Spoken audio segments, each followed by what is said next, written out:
Abramovich has been sanctioned, and it is important that he doesn't benefit from the club.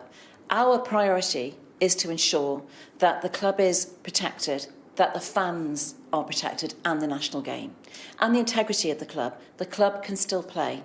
Those are the existing tickets can still go and see the club play. And that is our priority, that the integrity of the club remains intact. But can Abramovich benefit from revenue that the club may earn? No, which is why we've taken the measures in terms of the licence that we have. Well, joining me from the Chelsea Stadium, Stamford Bridge, is Sky Sports News reporter Rebecca Williams. So, Becky, how is this news being received there?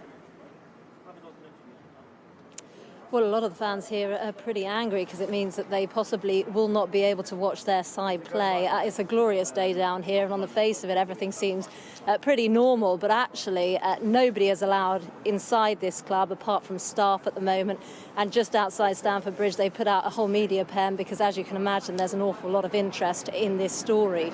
As you were saying earlier on, these sanctions have imposed. It's not an overall surprise that Roman Abramovich has been sanctioned. He put the club up for sale last month. That now cannot go ahead.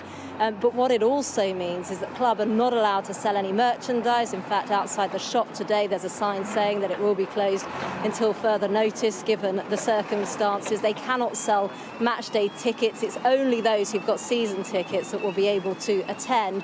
But games can go on. So, for example, the Chelsea men's side can play at Norwich tonight. The women's side are going to be playing at West Ham.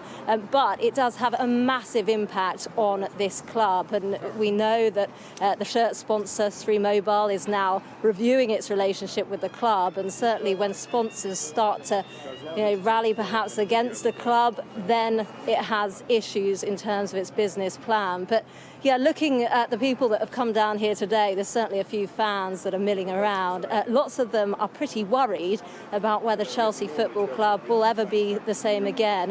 One of those I spoke to, a man and his young son, was the last one to buy a shirt before the shop shut. Here's what they've had to say. I'm worried about my club, and today I'm disappointed, honestly. I came here all the way from Malaysia, and today we can't get the opportunity to come and take pictures in front of our own beloved stadium. I'm not really worried. I mean, hopefully the government will come to some sense. I can't really confirm that. Yeah, I'm kind of gutted, if I'm honest, because it puts the fans in quite an awkward position. I could see it coming, but my main point of view is I think it's quite harsh, punishing the fans not being able to buy tickets. Now, this situation clearly hasn't happened before, so there are still a lot of unknowns. There is a possibility that the government will allow a sale of the club so long as Roman Abramovich does not profit from it. But, there's a lot at stake here. It's not just the men's side, the very high-profile men's side, but the women's side have been incredibly successful in recent years.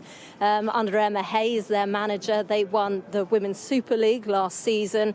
And obviously that you've then got academy sides as well. And all the people who work at Chelsea and go into, creating and producing this club. Obviously, for the government, there's a lot for them to weigh up.